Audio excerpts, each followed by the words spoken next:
چل گئی۔ بسم اللہ الرحمن الرحیم۔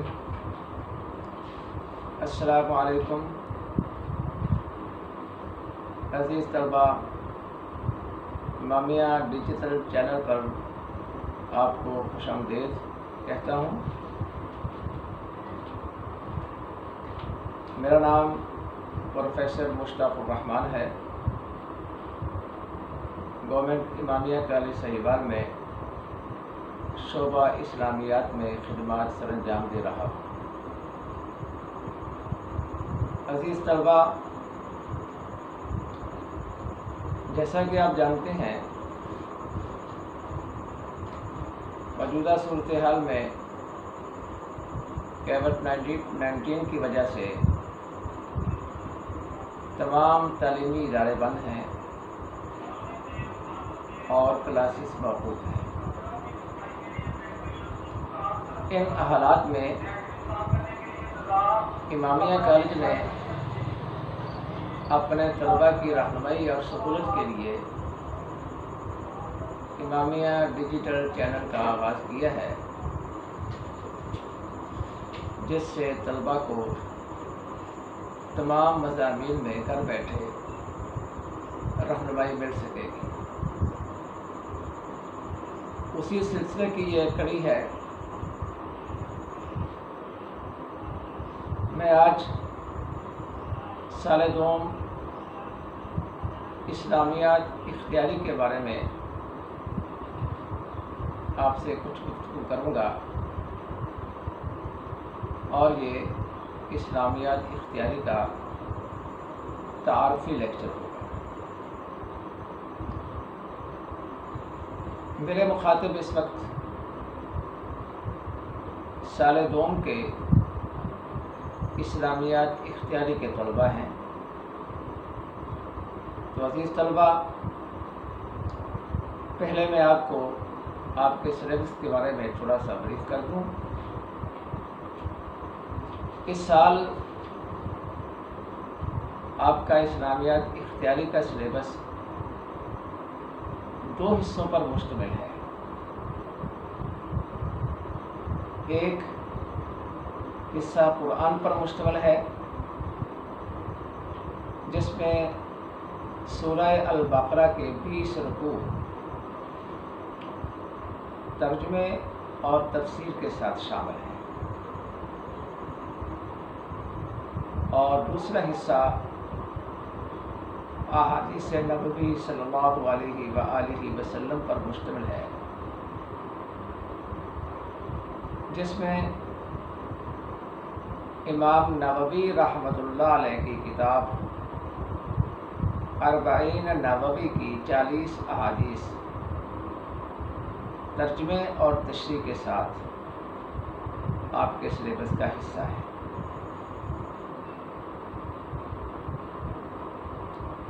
یہ آپ کے سلیبس کی تقسیم ہے، اور پیپروں میں نمبروں کی تقسیم بھی اسی طرح ہوگی۔ 50 نمبر کا پیپر حصہ قرآن میں سے آئے گا، اور 50 نمبروں کا پیپر حصہ حدیث میں سے آئے گا۔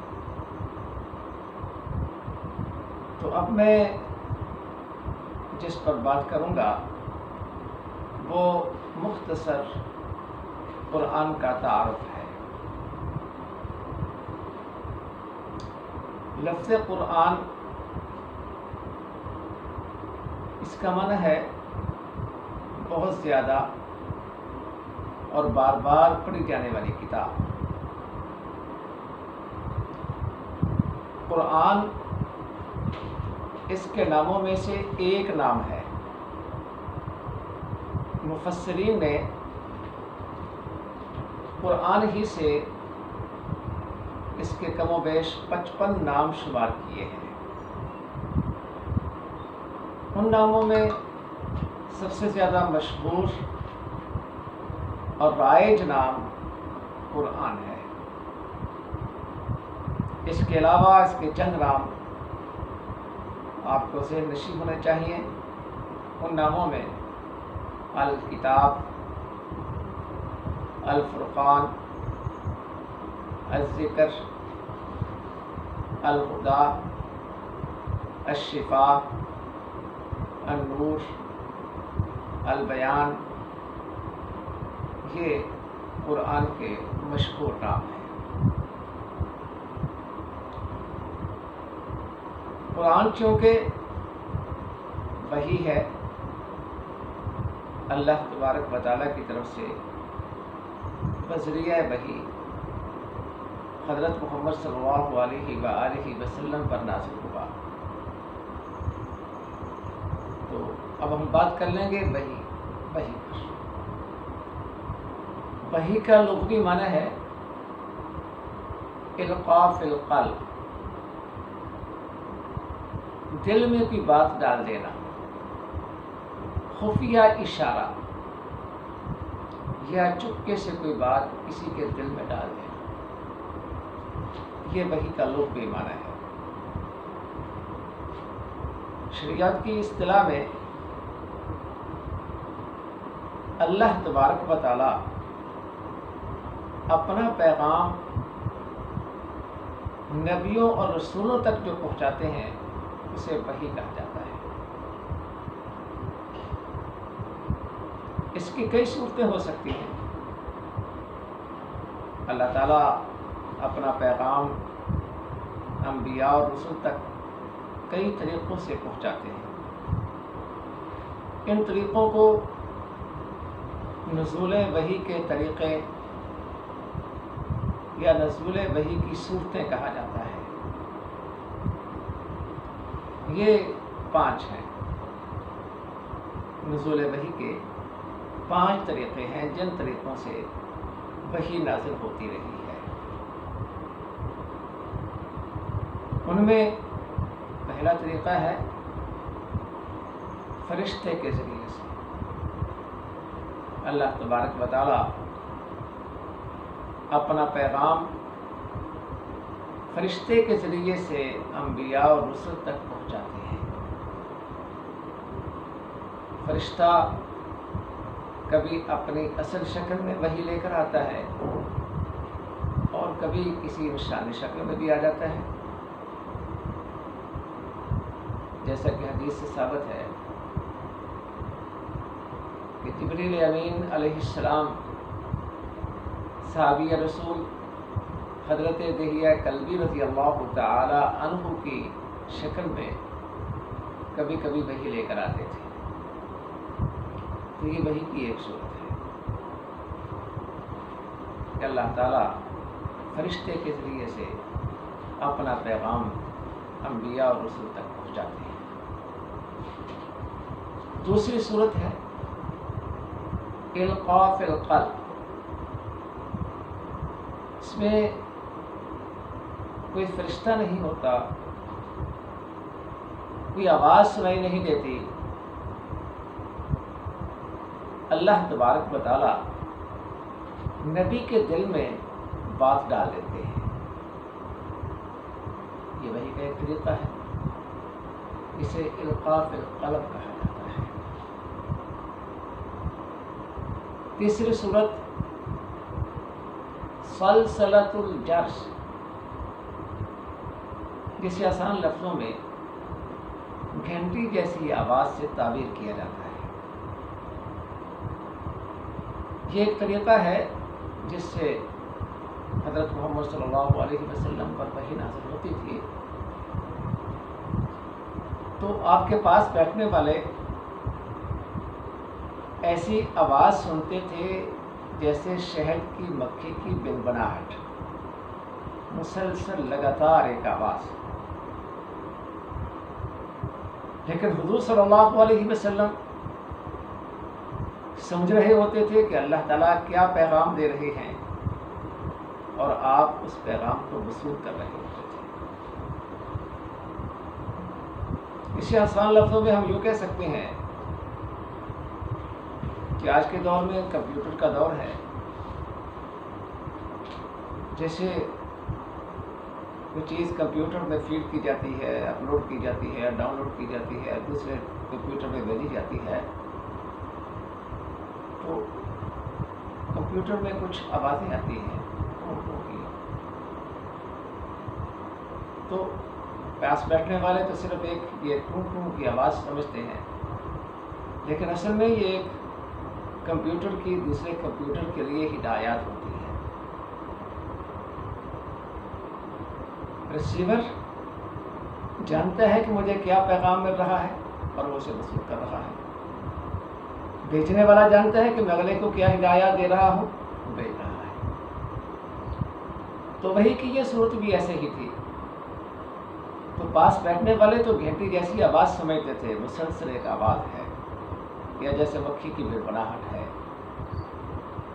لیکن حضرت محمد صلی اللہ علیہ وآلہ وسلم سمجھتے تھے کہ اللہ کا پیغام ہے اور کیا پیغام آ رہا ہے۔ میں آپ کو ساتھ ساتھ یہ بھی بتاتا چلوں کہ حضور صلی اللہ علیہ وسلم فرمایا کرتے تھے کہ وحی کی یہ صورت، اس کو اخذ کرنا، اس کو پک کرنا وحی کی باقی تمام صورتوں سے مشکل ہوتا تھا، مگر یہ وحی کا طریقہ تھا۔ چوتھی صورت وحی کی وہ ہے رؤیا صالحہ، جسے ہم کہہ سکتے ہیں سچے خواب۔ انبیاء علیہ الصلوۃ والتسلیمات کے خواب وحی ہی ہوتے ہیں اور وہ سچے ہوتے ہیں۔ تو کبھی کبھار اللہ تبارک و تعالی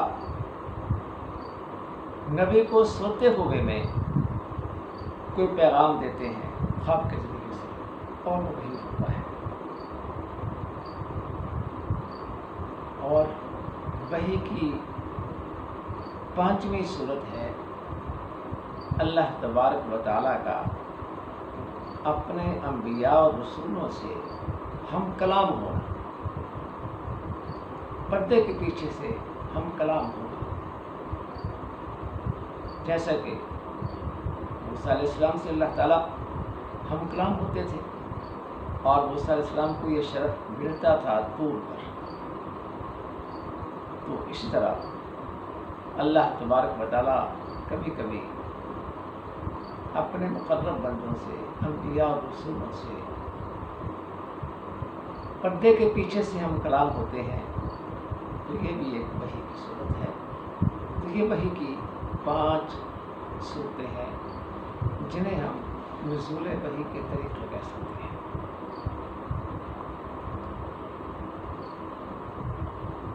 اب ہم آتے ہیں وحی کی اقسام کی طرف۔ یہ تھی وحی کی صورتیں، نزول وحی کے طریقے، اور دوسرا ہے وحی کی اقسام۔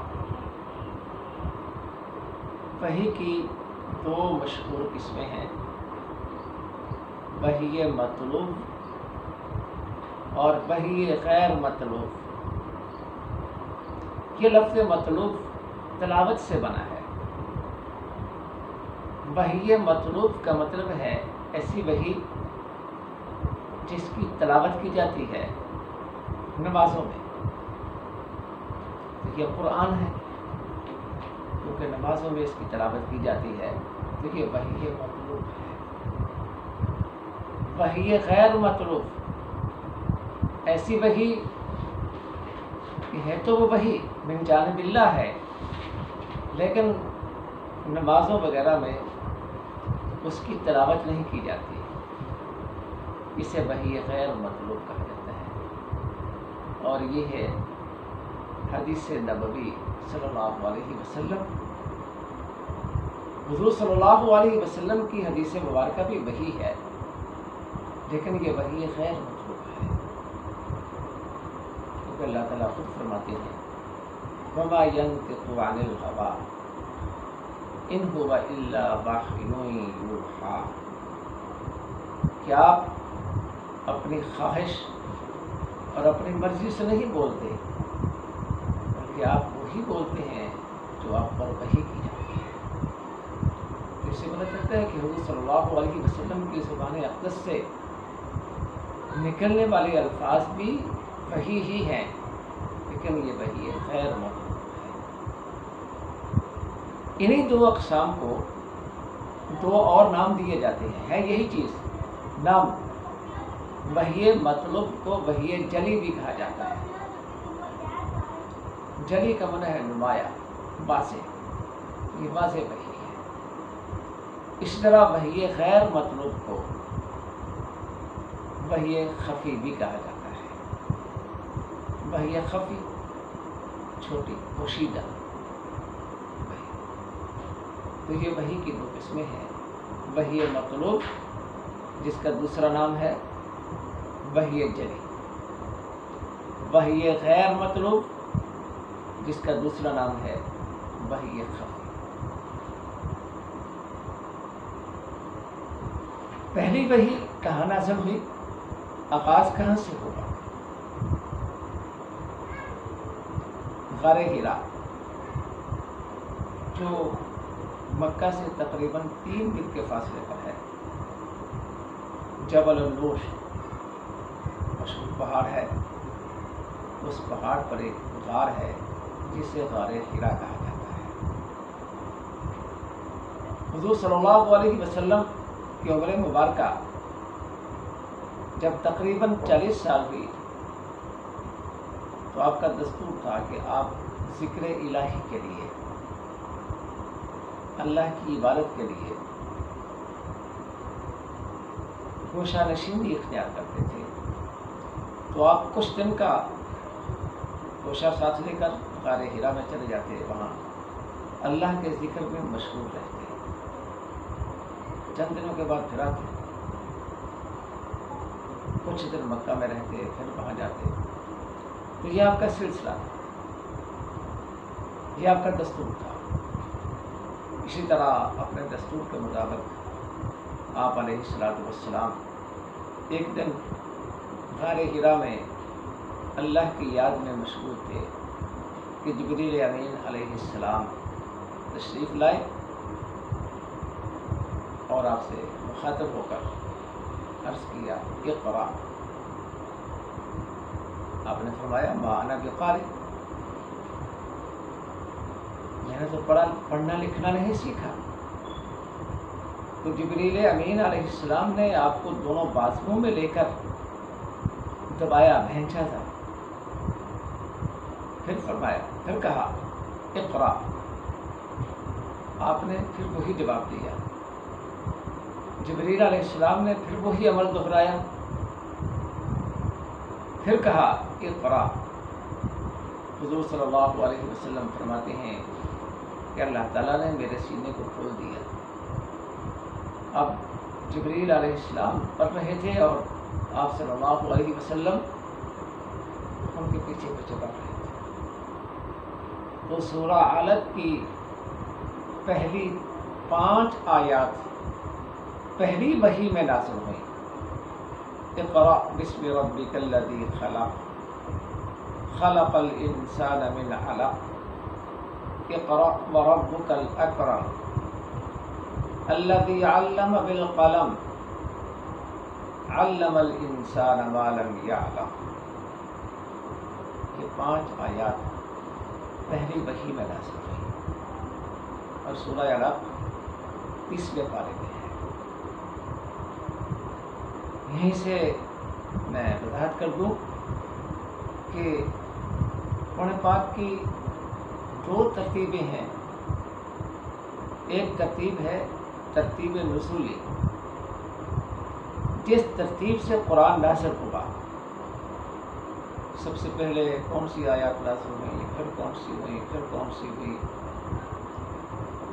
تو قرآن پاک چونکہ کم و بیش تقریباً 23 سال کے عرصے میں نازل ہوا، اس کی تکمیل ہوئی، تو اس طرح ہر آیت مبارکہ، ہر سورہ مبارکہ کے بارے میں یہ جاننا، معلوم رکھنا کہ یہ پہلے کب ہوئی، پھر کب ہوئی، پھر کون سی آیات نازل ہوئی، یہ انتہائی مشکل ہے۔ تو آج جس ترتیب سے قرآن ہمارے پاس موجود ہے وہ ترتیب نزولی سے نہیں، بلکہ وہ ترتیب توقیفی سے ہمارے پاس موجود ہے۔ ترتیب توقیفی اس ترتیب کو کہا جاتا ہے جو حضور صلی اللہ علیہ وسلم نے اللہ کے حکم سے لگوائی تھی۔ جیسے ہی آیات نازل ہوتی تھی یا کوئی صورت نازل ہوتی تھی تو آپ صلی اللہ علیہ وسلم کاتبین وحی میں سے جو بھی دستیاب ہوتا موقع پر اس کو بلا کر وہ آیات وہ صورت لکھوا لیتے تھے اور کہہ دیتے تھے کہ یہ صورت فلاں صورت کے بعد فلاں صورت سے پہلے لکھ لو، یا یہ آیات فلاں صورت میں فلاں آیت کے بعد اور فلاں آیت سے پہلے لکھ لو۔ تو اس طرح جیسے جیسے قرآن نازل ہوتا رہا، حضور صلی اللہ علیہ وسلم خود اس کی ترتیب لگواتے رہے، اور آج اسی ترتیب سے قرآن ہمارے پاس موجود ہے۔ اس ترتیب کو ترتیب توقیفی کہا جاتا ہے۔ قرآن پاک کے نزول کے دو زمانے ہیں، ایک مکی زمانہ اور ایک مدنی۔ مکی دور تقریباً 13 سال کا ہے اور مدنی دور تقریباً 10 سال کا ہے۔ اسی طرح قرآن پاک کی صورتیں بھی دو طرح کی ہیں، مکی صورتیں اور مدنی صورتیں۔ اور یاد رکھنے کی چیز ہے کہ یہ مکی اور مدنی صورتوں کی تقسیم یہ جگہ کے لحاظ سے نہیں ہے، یہ زمانے کے لحاظ سے ہے۔ قرآن پاک کا جو حصہ ہجرت مدینہ سے پہلے نازل ہوا ہے، خواہ وہ کہیں بھی نازل ہوا ہو،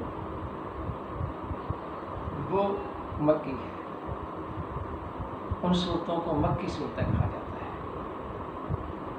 اور وہ صورتیں جو ہجرت مدینہ کے بعد نازل ہوئی ہیں، خواہ وہ مکہ ہی میں نازل ہوئی ہوں، کیونکہ مدینہ کی طرف ہجرت کرنے کے بعد حضور صلی اللہ علیہ وسلم مکہ تشریف لائے ہیں فتح مکہ کے موقع پر۔ پھر آپ نے حجۃ الوداع کیا ہے، اس موقع پر صلح حدیبیہ ہوئی ہے اس موقع پر۔ تو یہ مکہ کی زمین ہے، اور اس دوران قرآن پاک کی آیات صورتیں بھی نازل ہوئی ہیں۔ حالانکہ یہ مکہ میں نازل ہوئی ہیں، لیکن ان کو مکی نہیں کہا جائے گا، اس لیے کہ یہ ہجرت مدینہ کے بعد نازل ہوئی ہیں۔ تو جو صورتیں جو آیات ہجرت مدینہ سے پہلے نازل ہوئیں وہ مکی صورتیں ہیں، اور جو صورتیں جو آیات ہجرت مدینہ کے بعد نازل ہوئیں وہ مدنی صورتیں کہلاتی ہیں۔ اس طرح قرآن پاک کی کل 114 صورتوں میں سے 86 صورتیں مکی ہیں اور 28 صورتیں مدنی ہیں۔ 86 صورتیں مکی اور 28 صورتیں مدنی ہیں۔ قرآن پاک کی کل آیات 30 پارے ہیں، 30 اجزاء ہیں قرآن کے، 7 منزلیں ہیں، اور مشہور یہ ہے کہ قرآن پاک کی کل آیات 6666 ہیں۔ لیکن صحیح یہ ہے کہ قرآن پاک کی کل آیات 6236 ہے۔ ایک بات مشہور ہو گئی 6666 والی، تو جو مشہور چلی آ رہی ہے اسے ہم قلب العام کہہ سکتے ہیں، لیکن قرآن پاک کی صحیح تعداد اس کی آیات کی وہ 6236 ہے۔ اب ہم بات کرتے ہیں مکی اور مدنی صورتوں کی خصوصیات کی۔ بے شمار خصوصیات ہیں، لیکن چند مشہور خصوصیات پر بات کروں گا۔ مکی صورتیں عام طور پر چھوٹی ہیں، ان کی آیات، ان کے جملے بھی چھوٹے ہیں، جبکہ مدنی صورتیں لمبی ہیں اور ان کی آیات بھی قدر لمبی ہیں۔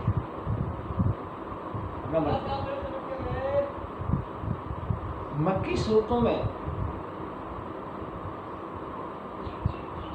آیات میں قافیہ بندی ہے، ادبی رنگ غالب ہے،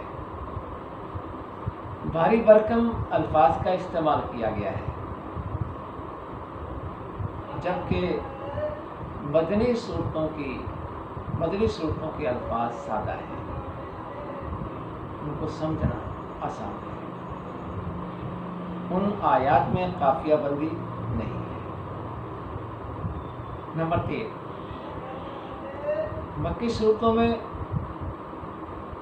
ایمانیات پر زور دیا گیا ہے،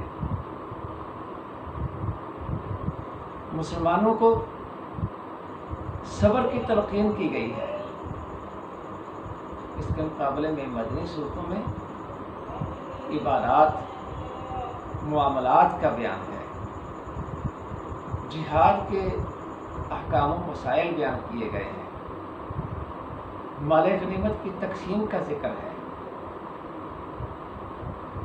مسلم معاشرے کے اصول و ضوابط بیان کیے گئے ہیں، اسلامی ریاست کے اصول بیان کیے گئے ہیں مدنی صورتوں میں۔ مکی صورتوں میں چونکہ مسلمانوں کا الگ معاشرہ نہیں تھا، مسلمان اقلیت میں تھے، لہذا اس زمانے میں جب اللہ تعالیٰ نے اپنے بندوں کو مخاطب کیا تو یا ایھا الناس کہا، کیونکہ مسلمانوں کی الگ شناخت نہیں تھی، مسلمانوں کا الگ معاشرہ نہیں تھا، ان کی ریاست نہیں تھی، لہذا جب بھی اللہ نے قرآن پاک میں اپنے بندوں کو مخاطب کیا مکی دور میں، مکی زمانے میں، تو یا ایھا الناس کہا۔ لیکن مدینہ میں جا کر مسلمانوں کی ریاست بن چکی تھی، اسلامی ریاست، مسلمانوں کا الگ تشخص تھا، ان کا الگ معاشرہ تھا، لہذا اب جب اللہ تعالیٰ نے اپنے بندوں کو مخاطب کیا تو یا ایھا الذین آمنوا کہہ کر مخاطب کیا۔ تو یہ چند بڑے فرق ہیں مکی اور مدنی صورتوں میں۔ تو عزیز طلبہ، آج کے لیکچر میں اتنا کافی ہے، یہ قرآن پاک کا مختصر تعارف آپ کے سامنے پیش کیا گیا۔ اگلے لیکچر میں حدیث مبارکہ کا تعارف پیش کیا جائے گا اور اس طرح یہ سلسلہ جاری رہے گا۔ آپ سے گزارش ہے کہ آپ ان آن لائن لیکچر کو سنیں، خود بھی اس سے فائدہ اٹھائیں اور اپنے دوست طلبہ کو بھی بتائیں تاکہ ان کے لیے بھی یہ رہنمائی کا سبب بن سکے۔ فی امان اللہ، السلام علیکم۔